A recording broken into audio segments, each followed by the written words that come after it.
Sarah Ferguson stuns royal fans with explosive Andrew reveal. The ultimate royal shield has officially shattered, and the radioactive debris is flying straight toward California. For years, a glaring, deafening silence has been hanging over Montecito and London, leaving everyone asking the exact same question. How on earth did Harry and Meghan burn every single royal bridge in their explosive memoir and Oprah interview, but leave the completely disgraced Prince Andrew almost entirely untouched? Was it out of deep-seated family respect? Or was it the ultimate dark tit-for-tat blackmail pact to bury a shared past? Well, grab your popcorn because the mutual protection agreement is officially dead. Sarah Ferguson, the woman who has spent nearly 4 decades watching the hypocrisy of the Windsor family from the absolute inside, is reportedly backed into a corner, completely broke, and preparing a nuclear zero-holds-barred autobiography. The mainstream media is desperately trying to protect the narrative, but the whispers coming out of publishing circles are terrifying the absolute life out of the Sussexes. We aren't talking about another innocent children's book or a harmless lifestyle guide. Fergie is allegedly ready to expose the deep-sea yacht holidays, the high society elite circles, and the exact reason why Harry and Meghan suddenly went silent when it came to the Duke of York. The gloves are off, the palace walls are sweating, and the people most terrified aren't even the king's advisors. They're sitting in a mansion in Montecito, praying that Fergie doesn't finally drop the bomb that changes royal history forever. What if the grand illusion we've been sold for the last few years is completely hollow? What if the most explosive royal feuds, the dramatic exits, the tearful interviews, and the heartbreaking memoirs were all just a carefully coordinated smokescreen designed to keep your eyes off the most radioactive secret in modern British history? To truly understand the sheer panic currently ripping through the corridors of Montecito, you have to look at the spectacular hypocrisy of the timeline. Think about it. We are talking about Prince Harry and Meghan Markle, two people who literally turned bridge burning into a highly lucrative multi-million-dollar global business. They sat across from Oprah Winfrey and unleashed accusations that shook a 1,000-year-old monarchy to its absolute foundations.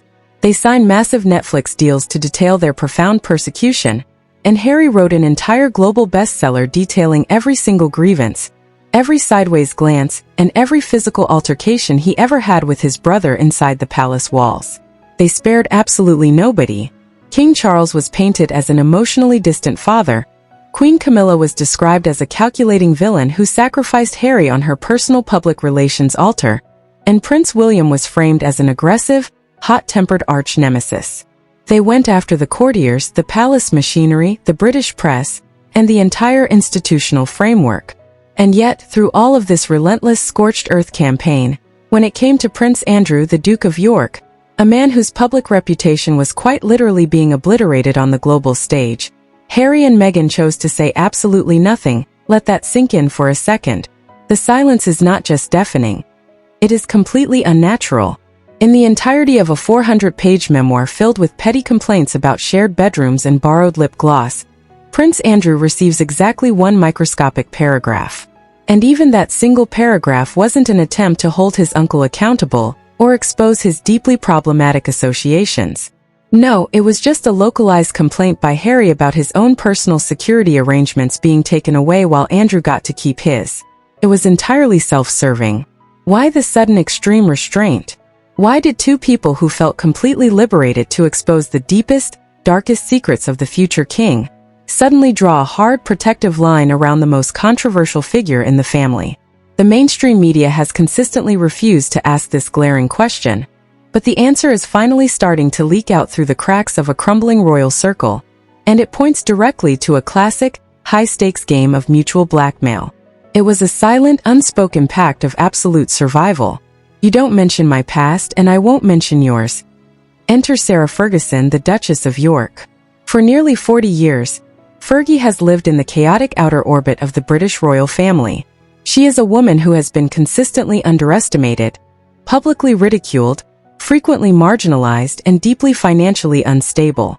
But she is also a woman who was in the room when it happened.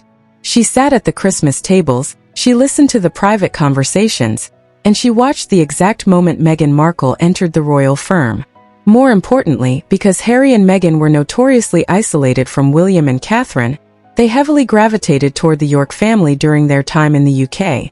They frequented the York residences, they drank together, They complained together, and they formed what they thought was a permanent alliance of the royal outcasts. They believed Fergie was safely locked in their corner because she too knew what it felt like to be cast aside by the palace establishment. But what the Sussexes completely failed to calculate was the sheer, driving force of absolute financial desperation combined with a total lack of institutional protection. The year 2026 has completely changed the rules of the game for Sarah Ferguson. The protective warmth of the late Queen Elizabeth II is gone, and Prince William has stepped into his role with a cold, corporate, and entirely ruthless approach to managing family liabilities. William has quietly but firmly drawn a line around the core monarchy, and the Yorks are very much on the outside looking in. Reports from high-level palace insiders indicate that the future king has effectively cut off the remaining lifelines for the Duke and Duchess of York.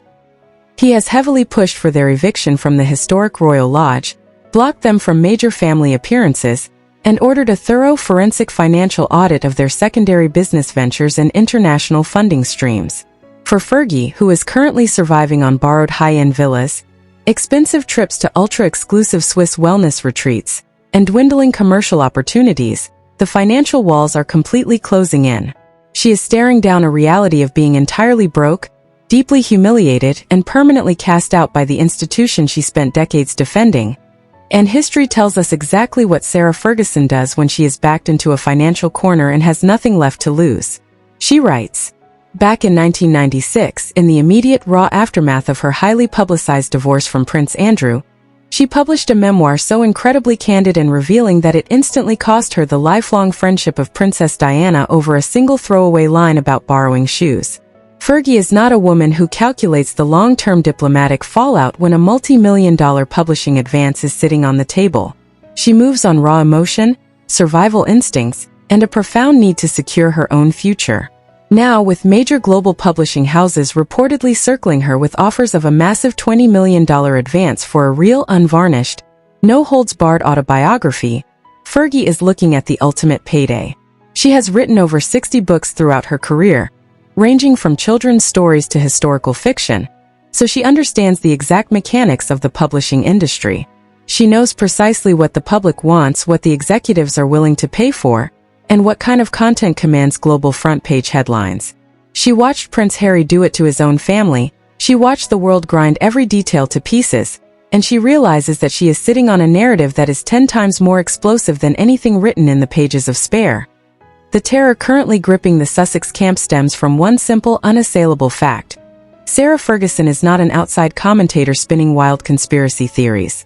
She is a primary first-hand witness who was physically present for the most contentious chapters of recent royal history. She saw the mask slip. She witnessed exactly how Meghan Markle treated the palace staff. She heard the late-night complaints, and she watched the strategic manipulation of Prince Harry from a distance of mere inches. When a random palace courtier leaks a story to a British newspaper about Meghan being difficult to work with, the Sussexes can easily dismiss it as an institutional smear campaign or systemic media bias. When an investigative journalist writes a critical biography, they can file a lawsuit and claim persecution. But when the mother of two princesses, the woman who sat right beside them through their wildest grievances, decides to look directly into a camera and say, "I was there, I saw it, and it was worse than you think," the Sussexes' carefully constructed global victim narrative completely collapses into dust. Fergie holds the ultimate moral authority, particularly because she has always maintained a deep, public, and fierce devotion to Queen Elizabeth II. If Fergie reveals that Meghan's behavior caused genuine distress to the late monarch in her final days, the public backlash against Montecito will be absolutely permanent and entirely unrecoverable. But as terrifying as the palace-era revelations are, they pale in comparison to the secondary category of information Sarah Ferguson is uniquely positioned to expose. This is the dark, uncomfortable, and highly sensitive territory of the pre-royal era. It is the social world Meghan Markle inhabited before she ever caught the eye of Prince Harry. A world of exclusive private members' clubs, international elite charity events, ultra-wealthy power brokers, and high-stakes networking that the mainstream media has been mysteriously terrified to look into. For years, independent researchers and legal observers have pointed out the strange, unexplained overlaps between the circles Meghan moved in during her time as a Hollywood actress and the broader social orbit of the York family. This isn't just internet speculation. It is anchored in actual, documented legal reality. David Boies, the high-profile, incredibly serious. Think about the sheer mathematical probability of the social overlaps. Before she ever met Prince Harry, Meghan was a frequent flyer in elite global circles, spending significant time at exclusive private members' clubs in London, high-end promotional events, and luxury vacations hosted by ultra-wealthy individuals. This is exactly the same playground where Prince Andrew spent decades tarnishing the reputation of the monarchy. The rumors aren't just about casual encounters at a crowded party. They are about a highly specific, deeply interconnected network of international fixers, wealthy patrons, and high society events where favors were traded like currency. The theory goes that Meghan's pre-royal life intersected with individuals closely linked to the infamous Jeffrey Epstein network, including his longtime girlfriend and convicted accomplice, Ghislaine Maxwell. For years, independent journalists have pointed to alleged photographic evidence and flight logs, suggesting that these paths cross far more intimately than anyone is willing to admit publicly.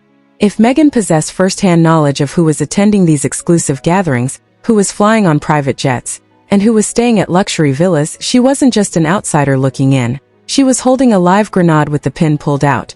And this is precisely why Harry's absolute restraint in his memoir Spare looks so incredibly suspicious under a modern lens. Harry was more than happy to detail his brother's alleged physical aggression over a kitchen floor, or his father's coldness after the death of Princess Diana. He had zero problem exposing the deeply private, highly sensitive text messages between Meghan and Catherine over a bridesmaid dress, completely humiliating the sister-in-law he once claimed to love. He burnt down the entire institutional framework of the palace, painting the courtiers as ruthless, backstabbing political operators who regularly leaked false stories to the press to protect the senior royals.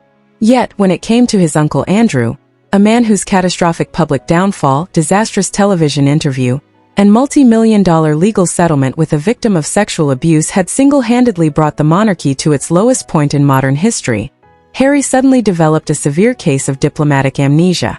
He completely shielded the one man who actually deserved the scrutiny. The only logical explanation for that level of selective outrage is mutual assured destruction. It was a high-stakes standoff played out on the global stage. If the Sussexes used their massive media platform to completely eviscerate Prince Andrew, the Duke of York had the ultimate counterattack ready to launch. He could simply authorize his own camp, or a trusted associate like Sarah Ferguson, to release the unredacted files on Meghan's Hollywood past, her strategic social climbing, and the exact names of the high society figures who helped facilitate her introduction to the royal circle. It was a perfect dark equilibrium. You keep my name out of your multi-million-dollar Netflix documentaries, and I'll keep your secrets out of the global headlines. For years, this unwritten contract held the peace, allowing the Sussexes to market themselves as pure, progressive victims of an outdated institution while Andrew quietly retreated into the shadows of the royal lodge, safe in the knowledge that his nephew wouldn't deliver the final killing blow. But an equilibrium that relies on both sides having something to lose can only last as long as both sides remain secure. And by the time we reach the mid-months of 2026, Prince William completely smashed that security to pieces. The future king's ruthless strategy of radical clarity has totally disrupted the balance of power.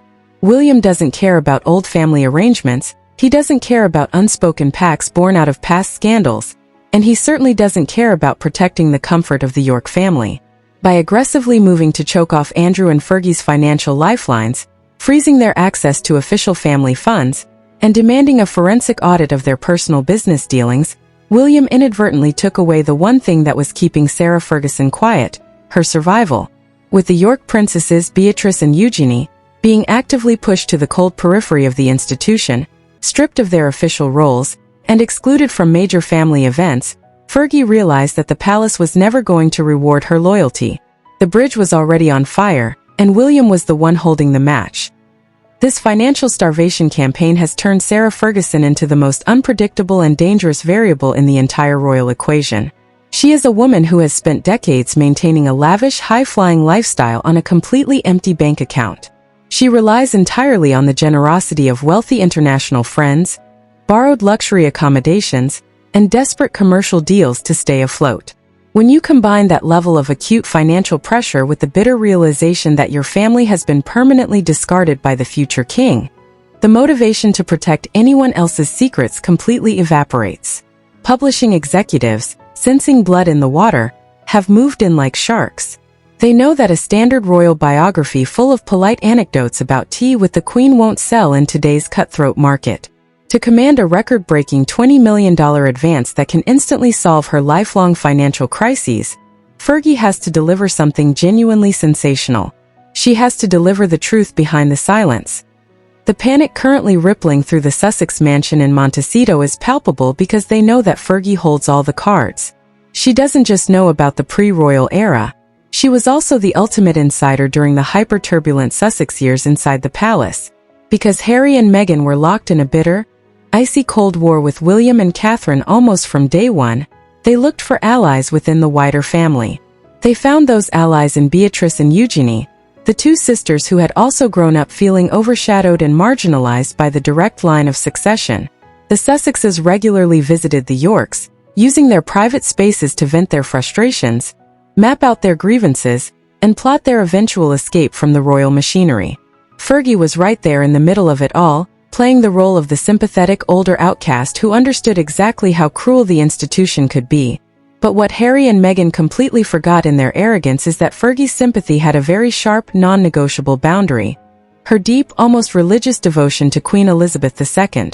While Fergie was perfectly willing to listen to the Sussexes complain about palace politics or media intrusion, she watched with growing horror as their actions began to physically and emotionally drain the aging monarch in her final years. Fergie saw the behind-the-scenes reality of the demands, the explosive tantrums over tiaras and wedding schedules, and the absolute lack of empathy shown toward a dying queen who was trying to hold a fractured family together. If Fergie decides to put those raw eyewitness accounts into print, she won't just be sharing spicy tabloid gossip. She will be delivering a profound moral indictment that will completely alienate the Sussexes from whatever remaining public sympathy they have left, setting the stage for the ultimate public unraveling of the dark secrets that have kept this family at war for generations. This profound moral indictment is precisely where the carefully managed Sussex narrative shatters into a million unrecoverable pieces, because the public can forgive a family feud, but they will never forgive the deliberate, cold-hearted distress of a dying global icon. For years, the world has listened to Harry and Meghan's heavily polished version of events, a version where they were the sole purveyors of absolute truth, navigating a hostile, cold establishment that was completely threatened by their progressive brilliance. But when a woman who actually lived that reality, who took in the late Queen's beloved corgis out of pure affection, and who sat at that very same inner circle table decides to pull back the curtain, the Sussexes lose their absolute monopoly on the truth. Fergie's upcoming memoir represents the ultimate existential threat to Montecito because she is the only person who can bridge the gap between what the Sussexes claimed happened behind closed doors and what the palace staff, the courtiers, and the family actually experienced in real time. The commercial reality of this situation is driving the panic to absolute fever pitch. A publishing house does not hand over a check for $20 million out of corporate charity. They expect a global, earth-shattering return on their investment. They want the raw, unvarnished, high-stakes truth that dominates global news cycles for months on end. They want the specific details of the toxic palace atmosphere, the explosive behind-the-scenes screaming matches, and the shocking reality of how staff members were allegedly treated until they were reduced to tears. Fergie's agents are fully aware of this industry calculation. They watched Prince Harry monetize his family's private pain to the tune of millions, and they know that Fergie's account is the ultimate antidote to spare. It is the official counter-narrative, written by an insider who owes absolutely nothing to the Sussexes and has been entirely discarded by the new management at Buckingham Palace. But the true devastation of Fergie's impending nuclear launch lies in the inevitable exposure of the pre-royal social network that Meghan has fought so desperately to erase from her public biography. If Fergie's book details the exact high society pipelines, the private yacht excursions, and the elite international circles where Meghan's path allegedly crossed with individuals connected to Prince Andrew